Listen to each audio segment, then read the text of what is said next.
Hello everyone, welcome you all to the episode 5 of my அரங்கேற்றம் experience. இன்னைக்கு எபிசோடோடைய title ஒன்றே செய் அதை நன்றே செய். நான் அரங்கேற்றம் பண்ணுறேன்னு சொன்னப்ப என்னுடைய ஃப்ரெண்ட்ஸ் ஃபேமிலி எல்லாருமே இது ரொம்ப பெரிய விஷயம், இது ரொம்ப முக்கியமான டாஸ்க், இது நீ நல்லா பண்ணணும், உன்னோட ஹார்ட் ஒர்க் அண்ட் கமிட்மெண்ட் ரொம்ப இம்பார்ட்டன்ட்னு ரொம்ப டிஃப்ரெண்ட்டான அப்ரோச்சில் எனக்கு மோட்டிவேஷன் கொடுத்தாங்க.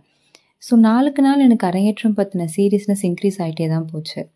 I decided that I want to give my 200% in my அரங்கேற்றம். பட் அரங்கேற்றம் முடிஞ்ச அப்புறம் நம்ம இன்னும் பெட்டராக பண்ணியிருந்துருக்கலாமோ அப்படிங்கிற ஒரு தாட் எனக்கு இருந்தது. ஸோ தென் ஐ ரியலைஸ்ட் எந்த விஷயம் நம்ம பண்ணுறதா இருந்தாலுமே இது நம்ம ஒரு தடவை தான் செய்ய போகிறோம், இதுக்கு மேலே இதுக்கான சான்ஸ் கிடைக்காது அப்படிங்கிற தாட்டை மனசில் வச்சுட்டு நம்மளுடைய 100 இல்லை 200% கொடுக்கணும் அப்படிங்கிறத நான் என்னோடய பிரின்சிபலாக செட் பண்ணிக்கிட்டேன். So that's it. Meet you all in the final episode tomorrow. Bye.